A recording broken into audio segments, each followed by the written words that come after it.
Buat kalian yang mau daftar TPNS 2026 atau sekolah kedinasan, kalian tuh harus belajar sub materi perbandingan ya. Jadi jangan skip kalau kalian ketemu soal perbandingan. Karena apa? Karena ini soal paling mudah. Lihat, intinya adalah kita harus mencari persamaan 1 sama dengan persamaan 2. Kita lihat ya. Sebuah pabrik konveksi mampu menyelesaikan pesanan seragam dalam 24 hari dengan 20 mesin jahit. Nah, ini persamaan satunya nih. Ya, 24 dikali 20 sama dengan jika pabrik tersebut menambah 10 mesin lagi yang identik, hitung selisih. Nah, ini kita harus jeli juga apa yang diminta, selisih waktunya. Jadi yang tadinya 20 ditambah 10. Jadi tinggal totalnya 30 ya. Waktunya kita cari selisih waktunya. Ini kita bisa coret, ini 2, ini 3 ya.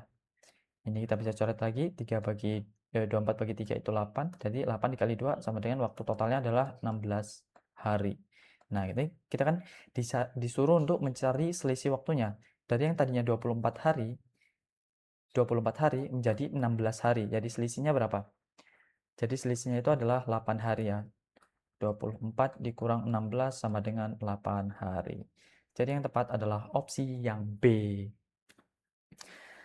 Lanjut soal berikutnya. Silahkan kerjakan terlebih dahulu agar apa? Agar kalian itu paham tentang materi perbandingan ini. Karena eh, yang tes-tes terakhir itu banyak perbandingan digabungkan dengan kuantitatif. Nah, kalian harus hati-hati itu. Gudang bantuan bencana memiliki stok beras yang cukup untuk 1.200 pengungsi selama 20 hari. Nah, ini berarti persamaan satunya ya. 1.200 dikali 20 sama dengan persamaan 2.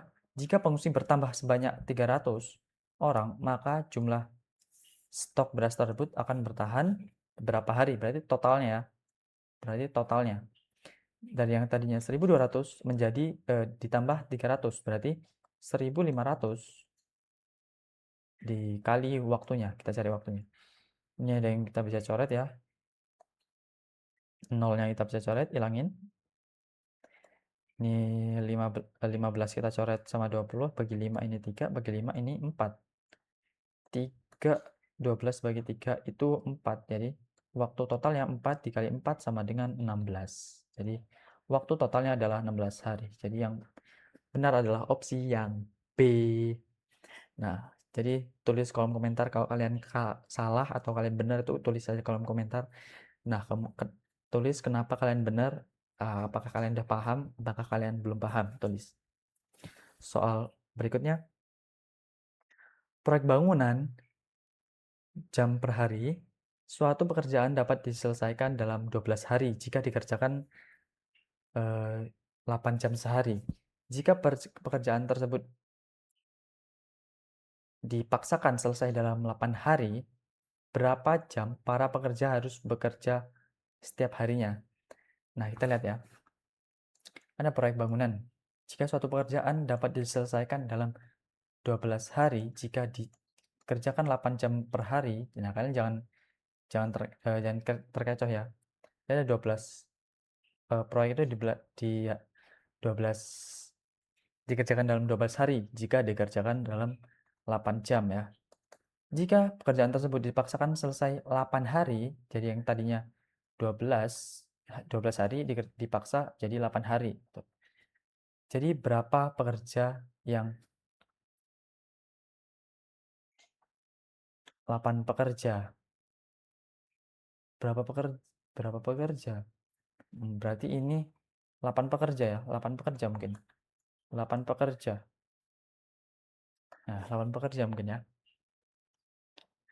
Berapa jam pekerja harus bekerja setiap harinya? Oh, berarti berapa jamnya ya? Berapa jamnya per hari?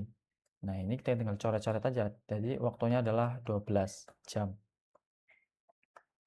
Nih. Jadi ini totalnya, berarti jawabannya adalah yang C. Lanjut soal berikutnya. Nah, silahkan kerjakan terlebih dahulu ya. Jangan lupa berdoa sebelum tes SKD besok. Kenapa? Karena ya kita nggak tahu kesempatan kita itu sampai kapan gitu. Jangan-jangan ini tes SKD kita yang terakhir gitu. Walaupun kalian udah banyak berumur gitu, udah masih belum belum mentok lah umurnya. Nah, tapi kan kita nggak tahu umur kita sampai kapan kan. Jadi jadikan tes SKD ini adalah salah satu-satunya tes kalian. Kita lanjut soal berikutnya. Sebuah bus menempuh jarak antara dua kota dengan kecepatan rata 60 km per jam dalam waktu 4 jam 30 menit. Jadi kita tulis langsung ya persamaannya. 60 km dikali 4 setengah ya, 4,5 jam. Karena di sini dia mintanya itu jam ya.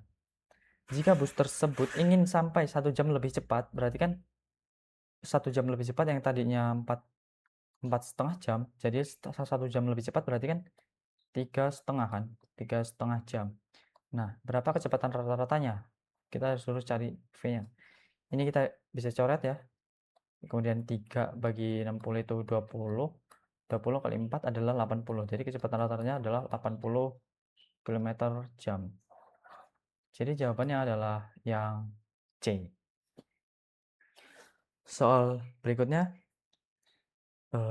jadi teman-teman yang mau tes SKD tahun ini 2026, kalian tuh selain harus belajar mandiri, kalian tuh harus punya teman belajar yang ngangkat atau yang ngedorong kalian tuh untuk terus belajar dan tetap semangat gitu. Jadi nanti bakalan DM IG aku aja Sandi WP. Kalau kalian tuh mau masuk grup belajar SKD ku sama teman-temanku. Sebuah mesin cetak mampu menyelesaikan 1000 buku dalam waktu 15 jam. Nah, kalian harus hati-hati nih. Jika perusahaan menambah 2 mesin yang sama, total menjadi 3 mesin, berapa selisih waktu yang dihemat untuk mencetak jumlah buku yang sama? Ini kan berapa jumlah bukunya kan sama, berarti ini kita coret aja. Ada jumlah buku yang sama kan. Berarti ini nggak termasuk nih, karena ini awal sama akhirnya itu sama, jadi kita coret aja. Terus dalam waktu 15 jam kan. Nah, kemudian ini nih. Mungkin kalian bingung ya di kata-kata ini. Jika perusahaan menambah 2 mesin yang sama, berarti total menjadi 3 mesin. Berarti kan awalnya berapa? Awalnya 1 kan, 1 mesin kan. Jadi kemudian ditambah 2 jadi 3 gitu. Jadi kalian tuh harus jeli gitu. Nah, kemudian sama dengan 3 lah. Ini berarti totalnya. Kemudian berapa selisih waktu? Berarti ini W-nya yang ditanya kan. Berarti kita tinggal coret-coret aja. 3 ini 15 ini 5 berarti waktunya sama dengan 5 kali 1 jadi 5. Jadi 3 mesin ini mencetak 1000 buku itu dalam waktu 5 jam, cuma 5 jam. Nah, kemudian yang ditanya ini selisih waktu. Jadi yang tadinya 15 jam menjadi hanya 5 jam. Jadi selisihnya kan tinggal 15 kurang 5 gitu. Sama dengan 10 jam. Jadi yang tepat adalah opsi yang C. Jadi semangat buat teman-teman yang ngejar CPNS 2026 tahun ini. Kemudian semangat juga yang tes kedinasan, sekolah kedinasan. Kenapa aku buat channel YouTube ini? Karena apa? Karena aku itu punya temen yang kemarin itu 2026 itu gagal di tes SKD. Kemudian aku lihat kan soalnya, terus oh gini doang ya, aku bisa lah ngajarin. Nah, jadi aku pengen teman-teman itu terbantulah dengan adanya aku di sini ya untuk ngerjain soal. Kenapa? Ya selain aktualisasi diri aku sendiri ya, buat ngebantu kalian, itu juga keinginan aku buat bermanfaat gitu. Kalau kalian lulus CPNS, artinya kan kalian bukan hanya manfaat untuk kalian sendiri kan. Ada kalian punya anak-anak kalian punya istri, kalian punya keluarga yang bangga gitu. Dan jadi ya ingin bermanfaat aja sih. Itu. Jadi selamat dan semoga sukses di tes SKD 2026.